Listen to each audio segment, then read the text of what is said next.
Well, joining me now with more on the problems of crime and drugs in Mexico and how the police and government is addressing those issues is Alberto Islas. He's a security analyst in Mexico City. Welcome to the show. Well, thank you very much for inviting me. You're welcome. Now, as we heard in our report there are now better screening procedures for police and there's better training for police officers as well. That's all at the level of recruitment. To what do you attribute this drop in the level of violent crime in the country? Well, I think the first thing is that Mexico got to a very high point where we had a lot of homicides. There were a lot of actions taken by organized crime. And I think there was a big consensus, and a big consensus between the political parties and a consensus between the three different levels of government, the federal government, state governments, and municipalities. Because what we were having in Mexico is that crime on one hand was very organized, and on the other hand, the government and the police forces were very disorganized because of rifts between political parties and also by the three levels of government. So I think now President Peña Nieto has a social backing that something has to be done to fight crime. And this is a very good step in the right direction.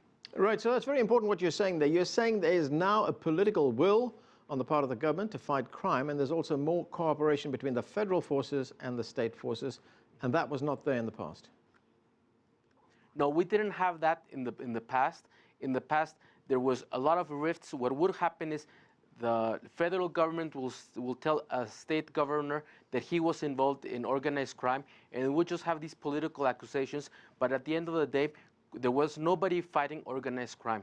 And so now that we have this convergence in the government, and the government is more organized, I think we're taking the steps forward. Another thing, and it's very important, as you saw in your report, if you do things always, continue to do them in the same matter of fact, you will get the same result.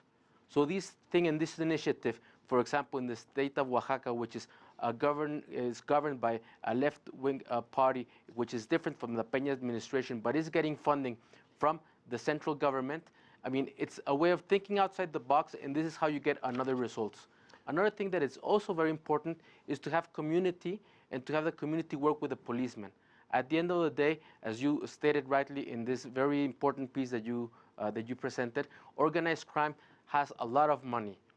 The black markets and illegal markets have a lot of potential in order to bribe officials. So you have to work with society. If you have a conjunction between policemen and the society, this is where you can really start working, because if a crime is not denounced, the police cannot go after it. And only if we have this alliance between policemen and, as you say, these people that are blind, that are working now, and the society now has more comfort in going and making demands and in telling all these accusations to the policemen so they can take into action, is something that starts to create confidence between policemen and government. That is something that it's always very important to have.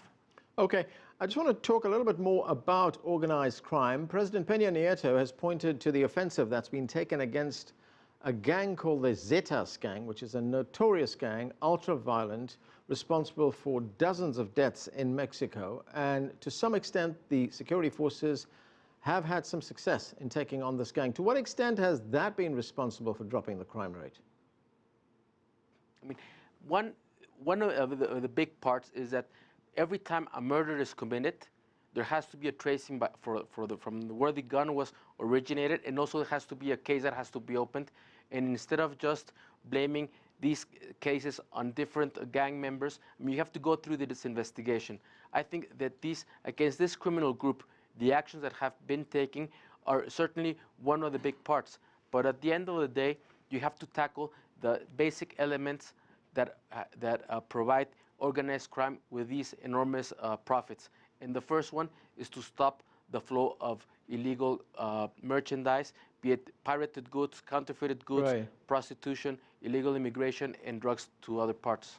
Okay. Well, when we look at these figures, we see that murder rates, homicide rates have dropped, but kidnappings and extortion, that's on the rise. How do you explain this? Yeah. No, organized crime, I mean, it's made up of different parts and different arguments. Once you take, for example, organized crime cell that it's involved in drug trafficking, once they stop trafficking drugs in other parts, for example, to the US, once they stop doing that, they need another type of resources. So they are organized, they have weapons, But now that source of income was closed. So they turn on to other parts of crime which are not as offensive, but are still very important, like kidnappings, for example. And those kidnappings, and since they're experts in trafficking drugs and not experts in kidnapping, what we should expect to see is in the next 6 months also a drop on kidnappings. Okay, Alberto Islas, thanks for joining us.